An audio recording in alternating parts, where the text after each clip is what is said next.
Shalom, salam sejahtera dalam kasih Tuhan Yesus Kristus dimanapun saudara berada. Kembali kita berjumpa dalam renungan firman Tuhan dengan tema, Belajar untuk Setia. Amsal 20, ayat 6. Banyak orang menyebut diri baik hati, tetapi orang yang setia, siapakah menemukannya? Saudara, zaman sekarang ini, dengan semakin banyaknya perceraian, perselingkuhan, kekecewaan dan permusuhan, kesetiaan sepertinya menjadi suatu hal yang langka. Apalagi belajar setia kepada Tuhan. Percayakah Anda, bahwa dunia ini cenderung membuat kita menjadi tidak setia kepada Tuhan? Banyak hal yang dapat membuat kita menjadi tidak setia dan menjauh dari Tuhan, seperti halnya, uang, harta, kedudukan, kekuasaan, kesehatan, kesulitan, kemajuan teknologi, dan lain sebagainya. Namun kita tahu bahwa Tuhan kita adalah Tuhan yang setia. Seperti yang tertulis dalam kitab Mazmur 145, ayat 13. Tuhan setia dalam segala perkataannya, dan penuh kasih setia dalam segala perbuatannya. Kita pun sebagai orang percaya, juga digambarkan sebagai mempelai perempuannya, sehingga seharusnya kita juga mencerminkan sifat dari mempelai laki-laki kita, yaitu Tuhan Yesus Kristus. Hendaknya kita menjadi orang-orang yang setia, baik kepada Tuhan maupun kepada sesama kita. Di dalam Alkitab, ada beberapa teladan tentang orang-orang yang setia kepada Tuhan. Contohnya, ketiga teman Daniel, yaitu Sadrak, Mesak dan Abednego, memutuskan untuk tetap setia kepada Tuhan. Ini bukanlah suatu pilihan yang mudah, apalagi mereka mendapat ancaman, akan dilemparkan ke dalam perapian yang menyala-nyala, jika tidak menuruti perintah raja untuk menyembah patung. Seperti yang sudah dituliskan dalam kitab Daniel, pasal 3, ayat 14-15. Berkatalah Nebukadnezar kepada mereka, apakah benar, hai Sadrak, Mesak dan Abednego, bahwa kamu tidak memuja dewaku dan tidak menyembah patung emas yang kudirikan itu? Sekarang, jika kamu bersedia, demi kamu mendengar bunyi sangkakala, seruling, kecapi, rebab, gambus, serdam dan berbagai-bagai jenis bunyi-bunyian, sujudlah menyembah patung yang kubuat itu. Tetapi jika kamu tidak menyembah, kamu akan dicampakkan seketika itu juga ke dalam perapian yang menyala-nyala. Dan dewa manakah yang dapat melepaskan kamu dari dalam tanganku? Saat itu, mungkin saja di dalam diri mereka ada perasaan takut dan cemas atas ancaman tersebut. Namun mereka memilih untuk takut kepada Allah daripada kepada manusia. Mereka tunjukkan kesetiaan mereka melalui kerelaan untuk mengorbankan diri mereka, daripada harus menyembah kepada ilah lain. Karena kesetiaan mereka, maka Allah meluputkan mereka dari maut.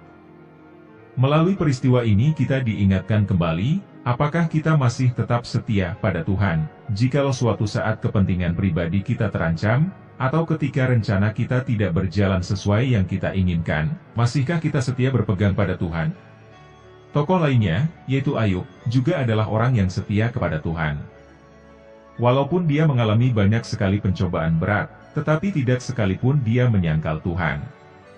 Bahkan di tengah penderitaan yang luar biasa, dia masih dapat berkata di dalam kitab Ayub pasal 1, ayat 21. Tuhan yang memberi, Tuhan yang mengambil, terpujilah nama Tuhan. Sungguh suatu hal yang tidak mudah dilakukan. Apakah kita masih dapat setia pada Tuhan, jikalau kita merasa dirugikan mengalami kesusahan demikian berat yang menimpa hidup kita? Ataukah kita bersungut-sungut dan berubah setia? Apa rahasia yang dimiliki oleh ketiga teman Daniel dan Ayub sehingga dalam keadaan sesulit apapun, mereka masih dapat berpegang setia kepada Tuhan? Yang pertama adalah mengasihi Tuhan. Ketiga teman Daniel memutuskan untuk tetap menaati perintah Tuhan, apapun resikonya. Injil Yohanes 14, ayat 15, mengingatkan bahwa jika kita mengasihi Tuhan, maka kita akan menuruti segala perintah-Nya. Mereka tidak mau menyakiti hati Tuhan dengan menyembah ilah lain, yang jelas-jelas sangat tidak disukai oleh Tuhan. Mereka rela melakukannya, walaupun taruhannya adalah nyawa mereka sendiri. Ayub juga adalah orang yang mengasihi Tuhan, dan ini dibuktikannya dengan bagaimana ia menjalani kehidupannya. Ayub 1, ayat 8-22, mengatakan bahwa ia senantiasa hidup saleh dan jujur, takut akan Allah dan menjauhi kejahatan. Meskipun ia dicobai sampai anak-anaknya binasa dan hartanya musnah, dia tetap tidak menuduh Allah berbuat yang kurang patut. Yang kedua adalah iman. Ibrani 11, ayat 1.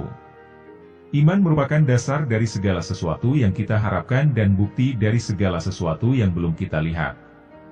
Ketiga teman Daniel belum melihat pertolongan Tuhan ketika mereka diikat dan dijatuhkan ke dalam perapian yang menyala-nyala. Tetapi meskipun Tuhan tidak menolong mereka sekalipun, mereka tetap tidak akan menyembah patung yang dibuat raja. Keyakinan demikian hanya dapat keluar dari mulut orang yang sungguh-sungguh bersandar dan percaya kepada Tuhan. Dan karena iman, akhirnya mereka menerima pertolongan mujizat Tuhan. Meskipun Ayub ditimpa oleh penderitaan yang amat sangat, ia yakin bahwa hidupnya akan timbul seperti emas dalam ujian yang dialaminya. Terlebih lagi, bahwa Tuhan sanggup untuk melakukan segala sesuatu pada dirinya. Kepercayaan inilah yang membuat Ayub tetap bertahan di dalam kesusahannya. Ia percaya bahwa apapun yang terjadi atas dirinya, tidak lain adalah karena rencana dan kehendak Allah. Bagaimanakah agar kita dapat tetap setia kepada Tuhan, mengasihi, dan beriman pada rancangannya? Ini bukan sekedar pengetahuan, melainkan harus kita buktikan sendiri dengan pengalaman hidup kita. Mulai dari hal-hal kecil dalam kehidupan sehari-hari, sampai pada tantangan-tantangan besar yang merintangi perjalanan hidup. Saudara, marilah kita bertekun di dalam kasih Tuhan dan tetap setia kepada Tuhan. Kita harus semakin mengasihi serta beriman kepadanya. Percayalah pada penyertaan-Nya, maka Tuhan akan mengaruniakan kepada kita mahkota kehidupan kekal seperti yang dijanjikannya dalam kitab Wahyu 2, ayat 10b. Hendaklah engkau setia sampai mati, dan aku akan mengaruniakan kepadamu mahkota kehidupan. Demikianlah renungan firman Tuhan. Tuhan Yesus memberkati.